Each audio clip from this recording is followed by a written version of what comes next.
pertanyaan? Ada satu lagi yang ingin saya ini ya, barangkali gambaran tentang selain itu kan santri juga berpolitik, Gus. Iya. Nah, kira-kira pendapat dengan itu seperti apa?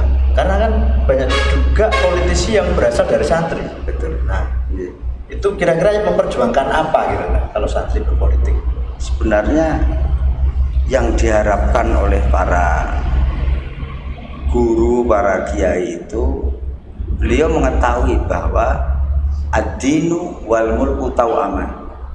Agama dan kekuasaan itu adalah seperti saudara kandung.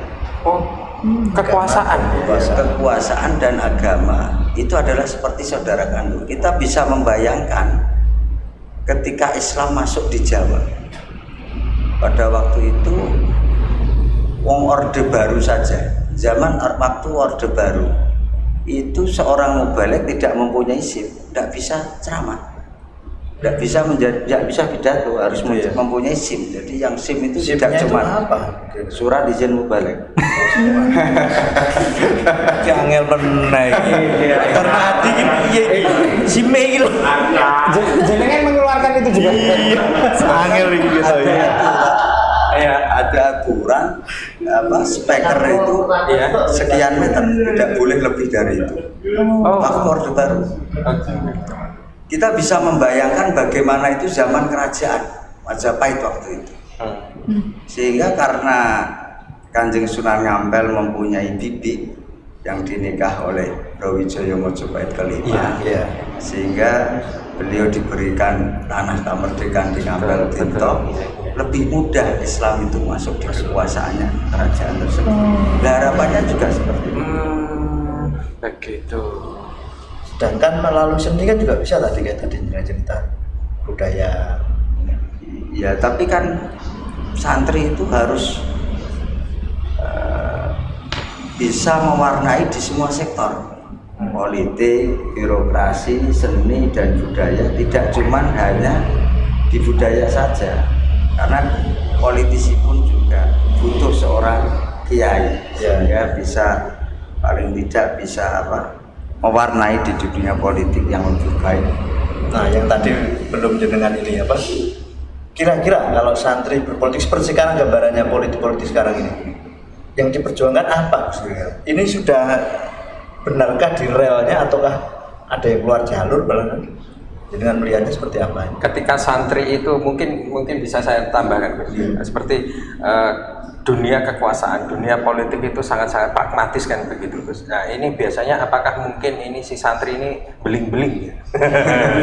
Iya, beling ya. Pripun, Gus?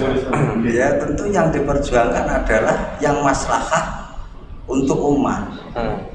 Yang diperjuangkan adalah yang maslahah untuk umat. Lebih-lebih seperti sekarang ini, alhamdulillah sudah disahkannya hari santri nasional. Itu tidak lepas daripada perjuangan para santri-santri yang berkiprah di politik. Ya, betul.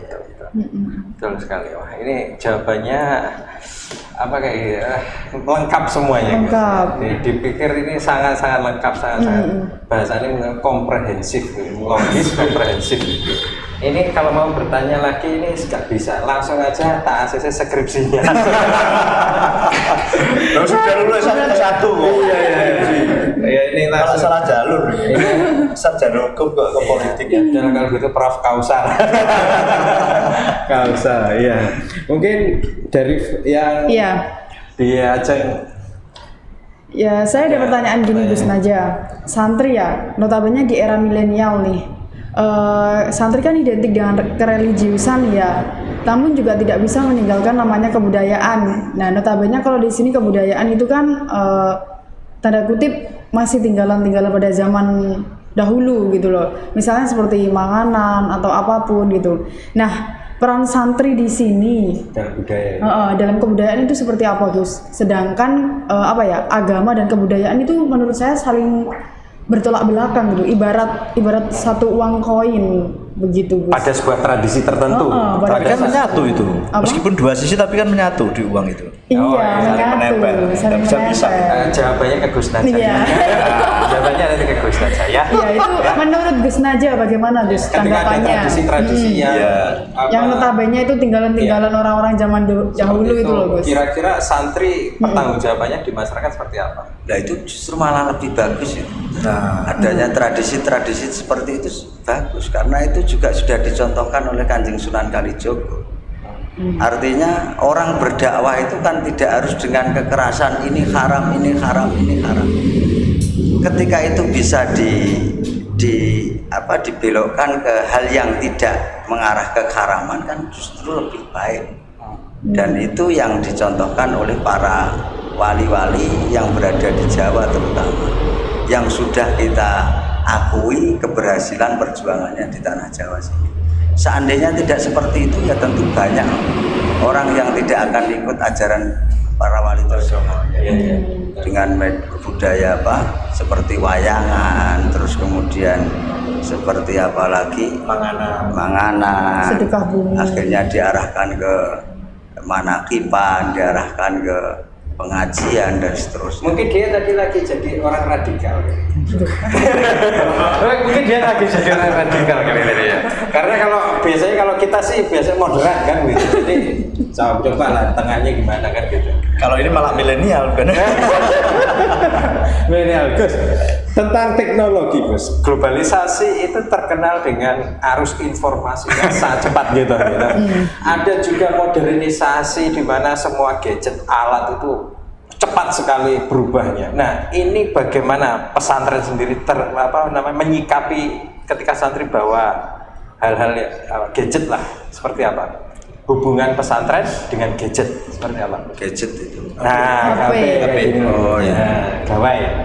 Memang kita dengan perkembangan zaman yang sangat canggih ya, digital terinformasi ini, tentu pesantren juga memfasilitasi, bukan berarti terus memperbolehkan seorang santri membawa HP, tapi ada difasilitasi tempat-tempat tertentu agar juga dia melek akan digital, medsos dan lain sebagainya. Karena tidak bisa dipungkiri memang harus yang dihadapi dengan perkembangan zaman yang era medsos, apalagi digital, harus seorang santri juga memang harus bisa menyesuaikan dan juga bisa mewarnai, dan mestinya santri harus mampu untuk mengkampanyekan nilai-nilai Islam di dunia media sosial.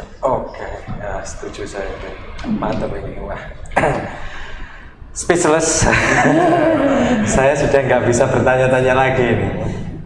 Karena sudah setengah jam. Oh iya, setengah jam. Oh iya. Artinya barangkali tantangan kita ke depan ini kan kita diserang dengan sara, dengan multikultur. Padahal mestinya ya memang yang sudah terjadi ini kan kita sudah berangkulan dengan semua orang gitu loh. Dengan semua orang yang istilahnya backgroundnya beda-beda. Tapi sekarang sudah mulai diserang kayak gitu. Kira-kira nanti tamengnya itu seperti apa, Gus? Biar kita ini Indonesia terutama Nusantara ini kan sudah diserang. Bhinneka Tunggal Ika sudah hampir mati ini kayaknya. Maka saya sampaikan tadi, tentu santri, pesantren, kiai itu menjadi benteng utama. Ide transnasional itu ya, Selama santri, kiai, terus pesantren masih eksis, saya yakin Indonesia tidak akan bisa kita bisa belajar dari negara-negara tetangga. Iya. Digoyahnya itu karena memang terkikisnya santri atau tidak adanya santri, kiai, dan bahkan pesantren. Santri, kiai, dan pesantren. Kalau kita tidak belajar ke negara tetangga, justru negara tetangga belajar ke kita. Nah, itu bagus. Ini aku dari wanita gitu. Artinya begini, belajar dari negara tetangga itu banyak negara yang hancur. Ya. Itu karena tidak adanya benteng. Oke. Tapi kalau budaya pondok pesantren itu sebenarnya di negara lain juga ada atau hanya di Indonesia? pondok pesantren ini. Pondok pesantren banyak. Semua. Di Arab juga ada. Cuma namanya tidak pondok pesantren. Ya. Ada rubat, ada ma'had. Ma'had. Oh, ma'had itu penyebutannya pondok, ya? saja. Ma'had itu pondok. Oh, saya sering minta ma'had. Maaf itu ya. Ya, ada lagi? Ya intinya ke depan ini kira-kira apa ya, kita harus bagaimana Gus menghadapi tantangannya seperti itu. Artinya radikalisme sudah, terorisme sudah kayak gitu, artinya banyak yang melenceng gitu dari nilai-nilai perjuangan Islam. Saya rasa begitu. Karena Islam itu kan lebih kepada perilaku atau akhlak, sebenarnya kan begitu. Kalau akhlaknya sudah ada ini, berarti ada. Atau barangkali ini kita diserang dari orang-orang yang tidak menginginkan kita untuk Eksis bersatu gitu. Ya. Ya kalau menurut saya salah satu apa yang harus kita lakukan seperti pada malam hari ini adalah upaya kita untuk menghadapi tantangan zaman yang sekarang banyak paham-paham atau gerakan transnasional. Untuk mengantisipasi itu harus kita sinergi antaranya santri dengan mungkin wartawan. Mana ada wartawan? Ya, kita kan media. Media. Karena saya sudah lebur. Iya, sudah lebur. Harus seperti itu ya, Gus ya. Artinya apakah tradisi santri itu tidak hanya di Indonesia saja, tapi sebenarnya pesantren itu semuanya adalah tradisi dari Islam itu sendiri. Iya. Intelektualitas Islam itu muncul dari sana semuanya. Tidak hanya di Indonesia saja kan ya. Oke. Nah ini Gus, sebenarnya apa yang terjadi kalau menurut Gus Naja ini Islam dengan Jawa, ini yang terjadi apa? Ketika Islam menyatu dengan Jawa, ini kan sama halnya tumbuh ketemu kutub. Islam Kenapa? Nusantara, Ya, istilahnya kenapa orang Barat itu takut dengan Islam yang menyatu dengan Jawa? Kira-kira seperti apa? Karena begini, kalau kita melihat orang yang paling alim, ahli pengetahuan agama, tentu adalah di negara yang mana pernah disinggahi oleh Rasulullah. Karena Rasulullah adalah pembawa agama Islam. Sehingga yang negara-negara yang pernah disinggahi itu adalah tentu negara yang perkembangan Islamnya sangat luar biasa. Nah, salah satu keunikan dan keistimewaannya di Jawa itu tidak pernah disinggahi Rasulullah, tapi Islam mayoritas. Nah, Islam mayoritas. apa kuncinya ini? Kalau kita melihat siapa yang lebih alim, orang Timur Tengah atau orang Indonesia, tentu orang Timur Tengah. Harusnya. Tapi juga tidak sedikit ulama-ulama yang alim dari Indonesia. Maka banyak wali yang di Jawa ini menjadi wali tidak karena kealimannya. Tidak sedikit wali yang diangkat oleh Allah menjadi wali karena keyakinannya yang kuat. Gitu. Baik. Sehingga dijabai. Makanya itu ada santri yang ingin tadi ya kanuragan itu tadi. Ya kan. Kanuragan ya kan gitu. Sekarang masih ada kan kayak gitu ya? Masih ada. Mas itu mau Tertarik. Oh, tertarik. Butuh itu. Baik. Karena ada ketertarikan di sana, kita pending dulu karena ternyata ada yang mau lewat. Oh Ada yang mau iya. lewat. Monggo, yang mau lewat silakan. Oke. Diajeng.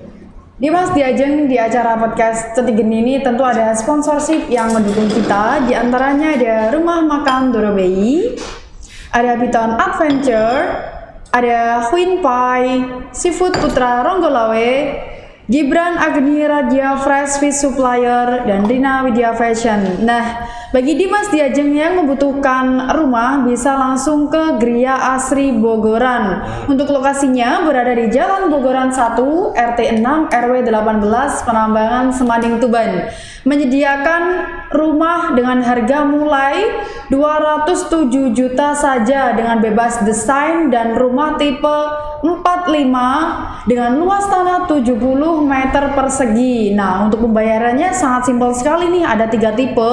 Yang pertama ada cash, kedua cash tempo, yang ketiga ada kredit bank.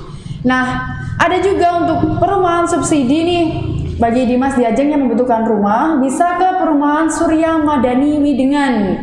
Di PT Bumi Surya Utama menyediakan perumahan subsidi dengan tipe 30 dengan luas tanah 72 meter persegi dengan harga yang sangat super terjangkau sekali nih Dimas Diajeng.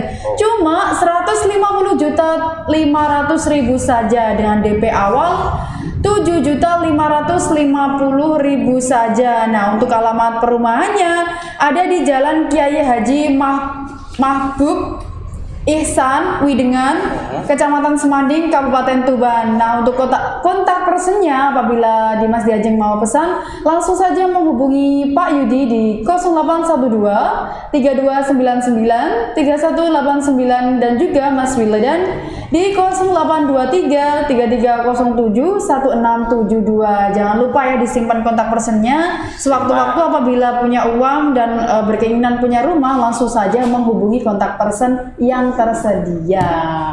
Sudah saja? Sudah. Oke. Panjang banget. Kalau enggak ya langsung aja datang. Langsung atau bisa ke lokasi Cedik Geni. Iya, ke studio Cedik Geni bertemu dengan saya Denny Sumira. Gitu ya.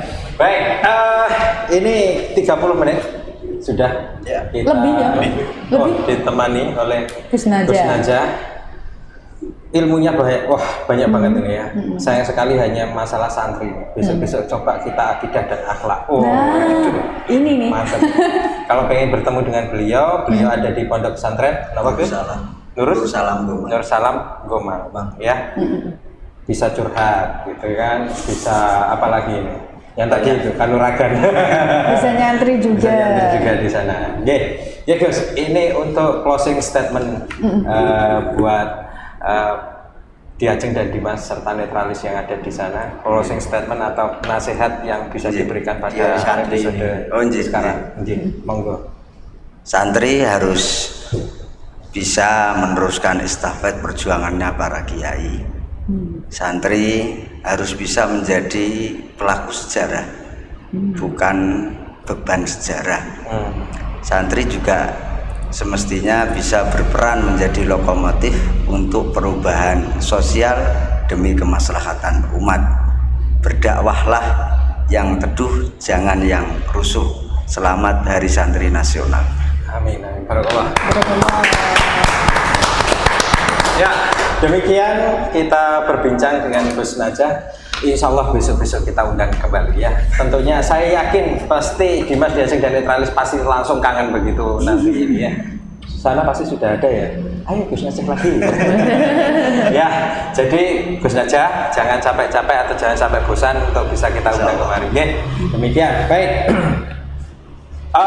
Saya di sini di episode ke-53 ini mengucapkan sampai ketemu lagi di episode selanjutnya. Tetap di Cedik Geni. Sampai jumpa. Sampai jumpa. Wassalamualaikum warahmatullahi wabarakatuh. Selamat.